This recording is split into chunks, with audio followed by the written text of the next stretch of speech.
नमस्कार सभी को दोस्तों, आज की इस वीडियो में हम बात करने जा रहे हैं धनखड़ साहब की, जिनकी बातें कोई नहीं करता। आज हम उनकी बात करेंगे क्योंकि सरकार भले ही धनखड़ साहब के मामले में कुछ बोलना नहीं चाह रही है, पर इतना तो पता होना चाहिए कि आखिर भारत के पूर्व उपराष्ट्रपति जगदीप धनखड़ जी हैं कहाँ। इस्तीफे के बाद से ना उनके बारे में किसी ने सुना, ना किसी से उनकी फोन पे बात हुई, ना मीडिया में उन्होंने कुछ कहा, ना ट्वीट किया, ना कोई बाइट दी। और अगर बीमार थे तो किस हॉस्पिटल में है, इसका भी कोई अपडेट नहीं है। और अब तो विपक्ष भी उनके वेयर अबाउट के बारे में बहुत चिंतित है। कपिल सिब्बल साहब गृह मंत्रालय से सवाल पूछ रहे हैं, गृह मंत्री अमित शाह को कटघरे में खड़ा कर रहे हैं। तो क्या कुछ हुआ है, क्यों ऐसा लग रहा है कि मामला हेबियस कॉर्पस तक चला जाएगा? आइए सब कुछ आसान भाषा में और डिटेल में समझते हैं। तो सबसे पहले समझते हैं कि आखिर हुआ क्या है। ये हम सबको पता है कि भारत के उपराष्ट्रपति जगदीप धनखड़ इस्तीफा दे चुके हैं। इस्तीफा ऐसे आनन फानन में ऐसे अचानक से हुआ कि किसी को इसकी उम्मीद तक नहीं थी। मानसून सत्र की शुरुआत हुई, पहला दिन बीता। पहले दिन जगदीप धनखड़ साहब ने राज्यसभा को चेयर भी किया और शाम होते होते बीमारी का हवाला देते हुए इस्तीफा दे दिया। पर सवाल यह है कि आखिर इस्तीफे के बाद से धनखड़ साहब कभी कहीं नजर क्यों नहीं आए? अगर बीमार थे तो किस हॉस्पिटल में है? कहीं से तो कुछ खबर आनी चाहिए। बीमार तो सत्यपाल मलिक साहब थे, पर पता होता था कि वो लोहिया हॉस्पिटल में है। इतनी बीमारी के बावजूद उनके ट्वीट्स आते थे, लोग उनसे मिलने जाते थे, पर जगदीप धनखड़ साहब का कहीं कुछ पता नहीं है। सरकार की ओर से भी उनसे कोई मिलने नहीं गया, कोई भी फोटो बाहर नहीं आई है। हालांकि ये कयास लगाए जा रहे हैं कि सरकार से उनकी कुछ अनबन होने के कारण ही उन्होंने इस्तीफा दिया। पर पॉइंट ये है कि ठीक है, आप मीडिया में आके सरकार के खिलाफ मत कुछ बोलो, कोई बाइट मत दो, पर कहीं से कुछ तो लिंक आनी चाहिए। ना तो किसी दोस्त यार ने ये कंफर्म किया है कि हाँ उनकी धनखड़ साहब से बात हुई है, ना तो किसी का वो फोन रिसीव कर रहे हैं। अच्छे थे बुरे थे जैसे भी थे तो एक संवैधानिक पद पे।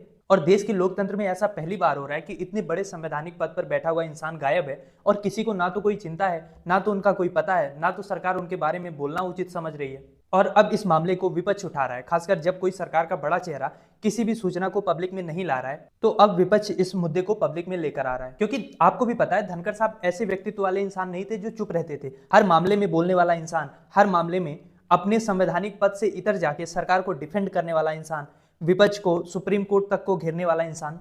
आखिर लास्ट पल में क्या ऐसी सरकार से खटपट हो गई कि एकदम सन्नाटा है, कहीं कुछ बोला ही नहीं जा रहा है।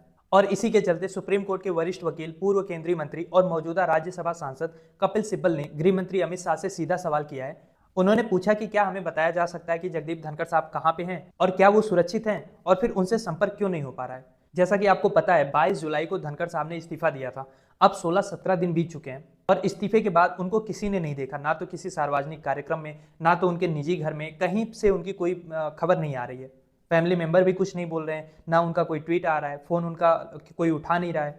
ऐसे हमारे यहाँ पॉलिटिशियन तो कम से कम नहीं गायब हुआ करते थे। कपिल सिब्बल ने सोशल मीडिया प्लेटफॉर्म एक्स पर भी यही सवाल दोहराया है कि क्या हमें बताया जा सकता है कि धनखड़ साहब कहाँ हैं और क्या वो सेफ हैं। कपिल सिब्बल ने आगे बताया कि उन्होंने फोन से भी संपर्क करने की कोशिश की। पहले दिन फोन उनके पर्सनल सेक्रेटरी ने उठाया और जवाब दिया कि वो आराम कर रहे हैं। उसके बाद से कोई फोन उठा ही नहीं रहा। और राजनीति के किसी भी बड़े नेता की ओर से ये नहीं कहा जा रहा है कि हाँ उनसे बात हुई है। ऐसे में कपिल सिब्बल साहब ये कह रहे हैं कि अब हमारे पास रास्ता क्या है, क्या हम कोर्ट में हेबियस कॉर्पस फाइल करें, क्या करें आखिर। उनके अनुसार ये देश के गृह मंत्री की जिम्मेदारी है, अमित शाह जी को बताना चाहिए कि आखिर हमारे पूर्व उपराष्ट्रपति हैं कहाँ। और आप सोच के देखो, सरकार एक तो चारों ओर से ऐसे ही घिरी हुई है, ऐसे में एक केस निकल के आता है हेबियस कॉर्पस का कि पता चले कोर्ट कह रहा है गृह मंत्रालय से कि उपराष्ट्रपति को पेश किया जाए, तो इससे सरकार की कितनी फजीहत होगी। क्योंकि कोर्ट में तो सरकार को बताना ही होगा कि आखिर उपराष्ट्रपति धनखड़ साहब हैं कहाँ, गए कहाँ। और अभी तो धनखड़ साहब ने अपना आधा कार्यकाल ही पूरा किया था। उनका रिटायरमेंट कहीं अगस्त 2027 में होना था। एक कार्यक्रम में 10 दिन पहले उन्होंने कहा भी था कि वो अपना ये टर्म पूरा कंप्लीट करेंगे। और राज्यसभा को पहले दिन उन्होंने चेयर भी किया और सभापति रहते हुए सरकार को पूरी तरह से अपनी सेवा भी दी। विपक्ष ने उनकी कई बार आलोचना भी किया है। धनखड़ साहब पहले ऐसे उपराष्ट्रपति हुए हैं जिनके खिलाफ नो कॉन्फिडेंस मोशन लाया गया। मानसून सत्र के पहले दिन सब कुछ सामान्य चल रहा था, अगले दिन का उनका कार्यक्रम भी पहले से तय था और अचानक से शाम को वो तबीयत बिगड़ने का हवाला देके अचानक से राष्ट्रपति भवन पहुंचते हैं बिना किसी पूर्व सूचना के और राष्ट्रपति जी को अपना इस्तीफा दे देते हैं। इस्तीफा तुरंत स्वीकार भी हो जाता है और उसके बाद जगदीप धनखड़ साहब का ना तो कोई फेयरवेल होता है, ना तो उनके सम्मान में मोदी जी कहीं रोते हुए आपको दिखेंगे। एक छोटा सा भावविहीन ट्वीट आया था जिसमें उसका भाव ये था कि आपको इतना सेवा का मौका मिला सरकार की ओर से, इतना काफी है आपके लिए। तो ये सारी प्रक्रिया इतनी आनन फानन इतनी जल्दी में हुआ कि जो शक ना करना चाहे उसका भी शक जाएगा। और अब हर कोई यही चीज पूछ रहा है कि आखिर धनखड़ साहब कहाँ गायब हैं, फोन क्यों नहीं उठा रहे हैं, उनका किसी से कोई संपर्क नहीं है। आजकल तो जयराम नरेश भी उनके काफी करीब हो चुके थे, बहुत सारा उनके पक्ष में ट्वीट भी किया था। उनके जाने का दुख विपक्ष में किसी को सबसे ज्यादा हुआ था तो वो जयराम रमेश साहब ही थे। पर अजीब बात यह है कि उनसे भी उनका कोई संपर्क नहीं है। ऐसा तो मुगल काल में होता था कि राजा को गद्दी से हटा के नजरबंद किया जाता था। सरकार की ओर से भी कोई ट्वीट इस बारे में आया नहीं है।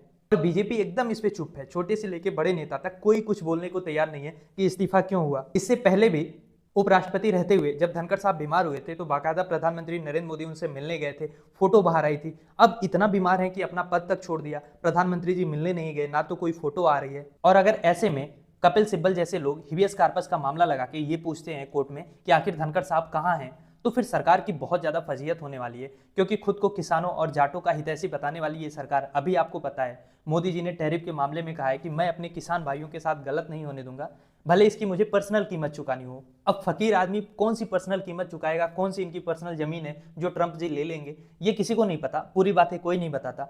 पर आप सोच के देखो, दो दो जाट नेताओं के साथ जो काम इस सरकार ने किया है, क्या इसके बाद जाट समुदाय बीजेपी के साथ खड़ा नजर आएगा, मोदी जी के साथ खड़ा नजर आएगा? जगदीप धनखड़ ने तो सरकार को डिफेंड करने के लिए अपनी कुर्सी की मर्यादा को भी कई बार पार किया है, पर फिर भी उनका यह हश्र किया गया कि कोई जानने वाला, कोई पूछने वाला नहीं बचा कि आखिर धनखड़ साहब हैं कहाँ। ना तो उनको फेयरवेल मिला, ना तो कोई बीजेपी का बड़ा नेता उनसे मिलने गया, और दूसरे जाट नेता मलिक साहब, इनके अंतिम संस्कार में राजकीय सम्मान भी नहीं दिया गया। जो इंसान, सत्यपाल मलिक, चार राज्यों का राज्यपाल रह चुके थे, क्या वो राजकीय सम्मान के हकदार नहीं थे? क्या सरकार की जो राजनीति है वो इतनी नीचे गिर चुकी है? हो सकता है आपके वैचारिक मतभेद रहे हो, लेकिन मरने के बाद कौन सा मतभेद रह गया? जो इंसान जो चीज डिजर्व करता है उसके पद के नाते कम से कम वो तो आपको देना चाहिए था। सत्यपाल मलिक साहब के अंतिम संस्कार में तो बीजेपी का कोई बड़ा नेता दिखा भी नहीं। अब बहुत सारे सवाल उठ रहे हैं धनखड़ साहब को भी लेके कि क्यों आखिर सरकार उनसे इतनी असहज हो गई थी। क्या सरकार डरती थी कि धनखड़ साहब जिस रास्ते पे आगे बढ़ रहे हैं, सरकार का कोई राज खोल सकते हैं, उनके नेतृत्व में कोई दिक्कत हो सकती है? क्या धनखड़ साहब अभी सुरक्षित हैं? क्या उनके खिलाफ कोई षड्यंत्र रचा गया है? बहुत सारे ऐसे सवाल हैं जिनके जवाब तभी आएंगे जब धनखड़ साहब बाहर आएंगे। और ये जवाबदेही तो गृह मंत्रालय की है, गृह मंत्री साहब की है। लोग जानना चाहते हैं कि हमारा जो इतना काबिल गृह मंत्री है, जिनमें इतनी योग्यता है कि जहां जहां जिस राज्य में चुनाव होता है वहां पे जाके वो चुन चुन के घुसपैठिए पकड़ते हैं, आखिर देश की राजधानी से हमारे उपराष्ट्रपति जी कहाँ गायब हैं? आज 16-17 दिन हो गए, अब तक तो लोगों के वोट गायब होते थे, अब हमारा उपराष्ट्रपति भी गायब है। खैर, अब मेरा सवाल आपसे ये है कि आपको क्या लगता है धनखड़ साहब कहाँ हो सकते हैं, और क्या सरकार को ये बताना नहीं चाहिए कि आखिर धनखड़ साहब कहाँ हैं, किस स्थिति में है? वैचारिक मतभेद किसी के भी हो, किसी से भी हो, पर जो बेसिक ह्यूमन राइट है, स्वतंत्रता का अधिकार, तो धनखड़ साहब को भी है। आखिर वो गायब कहाँ हैं? क्या उनकी मजबूरी है? क्यों उनसे कोई संपर्क नहीं कर पा रहा है? क्या सोचते हैं आप इस बारे में? लिखिए अपनी राय कमेंट बॉक्स में।